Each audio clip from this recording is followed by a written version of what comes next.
Channel کے ناظرین اور ہماری اس میمن مسجد گلزار ہجری کے حاضرین، ہفتہ وار درود پاک اور دعاؤں کے معاملات پورے کر لیتے ہیں۔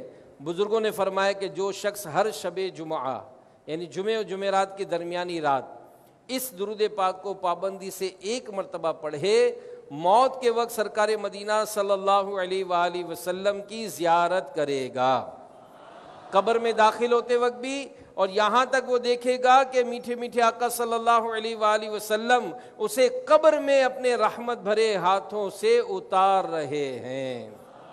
اللہم صلی وسلم وبارک علی سیدنا محمد النبی الامی الحبیب العالی القدری العظیم الجاہ وعلی آلہ وصحبہ وسلم۔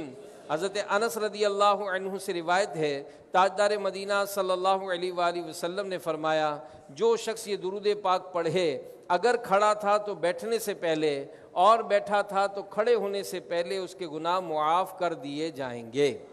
آئیے مل کر پڑھتے ہیں، اللہم صلی علی سیدنا و مولانا محمد وعلی آلہ وسلم۔ حدیث پاک کے مطابق جو یہ درود پاک پڑھتا ہے اس پر رحمت کے 70 دروازے کھول دیے جاتے ہیں۔ آئیے مل کر پڑھتے ہیں، صلی اللہ علی محمد۔ علامہ احمد ساوی رحمۃ اللہ علیہ بعض بزرگوں سے نقل کرتے ہیں، اس درود پاک کو ایک بار پڑھنے سے 6 لاکھ درود پڑھنے کا ثواب حاصل ہوتا ہے۔ اللہم صلی علی سیدنا محمد عدد ما فی علم اللہ صلاۃ دائمۃ بدوام ملک اللہ۔ ایک دن ایک شخص آیا تو حضور انور صلی اللہ علیہ وآلہ وسلم نے اسے اپنے اور صدیق اکبر رضی اللہ عنہ کے درمیان بٹھا لیا۔ اسے صحابہ کرام علیہ رضوان کو حیرت ہوئی کہ یہ کون بڑے مرتبے والا شخص ہے۔ جب وہ چلا گیا تو حضور صلی اللہ علیہ وآلہ وسلم نے فرمایا، جب مجھ پر درود پڑھتا ہے تو یوں پڑھتا ہے۔ آئیے ہم بھی یہ درود شریف پڑھ لیتے ہیں، اللہم صلی علی محمد کما تحب وترضی۔ اللہ شافع امم صلی اللہ علیہ وآلہ وسلم کا عظمت والا فرمان ہے، جو شخص یوں درود پاک پڑھے اس کے لیے میری شفاعت واجب ہو جاتی ہے۔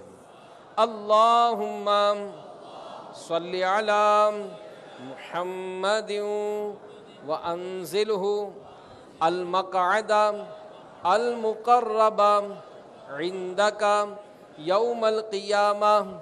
حضرت ابن عباس رضی اللہ عنہ سے روایت ہے، سرکار مدینہ صلی اللہ علیہ وآلہ وسلم نے فرمایا، اس کو پڑھنے والے کے لیے 70 فرشتے 1000 دن تک نیکیاں لکھتے ہیں۔ جزا اللہ عنا محمدا ما ہوا اہلہ۔ فرمان مصطفیٰ صلی اللہ علیہ وآلہ وسلم، جس نے اس دعا کو 3 مرتبہ پڑھا گویا اس نے شب قدر حاصل کر لی۔ آئیے پڑھتے ہیں، لا الہ الا اللہ الحلیم الکریم سبحان اللہ رب السماوات السبع ورب العرش العظیم، لا الہ الا اللہ الحلیم الکریم سبحان اللہ رب السماوات السبع ورب العرش العظیم، لا الہ الا اللہ الحلیم الکریم سبحان اللہ رب السماوات السبع ورب العرش العظیم۔ پیارے پیارے اسلام بھائیوں، مدنی چینل کے ناظرین، جمعہ جو کل کا دن ہے اور شب جمعہ جو آج کی رات ہے، اس کی بڑی فضیلت ہے۔ اللہ کے پیارے نبی صلی اللہ علیہ وسلم فرماتے کہ بے شک اللہ پاک ہر جمعہ کی رات کے شروع سے لے کر آخر تک اور ہر رات کے آخری تہائی حصے میں دنیا کے آسمان پر تجلی فرماتا ہے اور فرشتے کو حکم دیتا ہے جو یہ اعلان کرتا ہے کوئی مانگنے والا کہ اس کو عطا کروں، ہے کوئی توبہ کرنے والا کہ میں اس کی توبہ قبول کروں، ہے کوئی بخشش مانگنے والا کہ اس کو بخش دوں، اے نیکی کے چاہنے والے نیکی کے کام میں جلدی کر، اور اے گناہ کے چاہنے والے گناہ کرنے سے باز آ جا۔ اور کل جو فجر ہے اس سے پہلے کا ایک بڑا پیارا وظیفہ ہے، فرمان مصطفیٰ صلی اللہ علیہ وآلہ وسلم، جو شخص جمعہ والے دن فجر کی نماز سے پہلے 3 مرتبہ استغفر اللہ الذی لا الہ الا هو اتوب الیہ، استغفر اللہ الذی لا الہ الا هو واتوب الیہ پڑھے، اس کے گناہ بخش دیے جائیں گے اگرچہ سمندر کے جھاگ کے برابر ہوں، جھاگ سے زیادہ ہوں۔ تو اللہ پاک ہمیں عمل کرنے کی توفیق عطا فرمائے اور دعوت اسلامی کی دینی ماحول سے وابستہ رہنے کی توفیق عطا فرمائے۔ انشاءاللہ اب ذکر ہوگا، دعا ہوگی، صلاۃ والسلام۔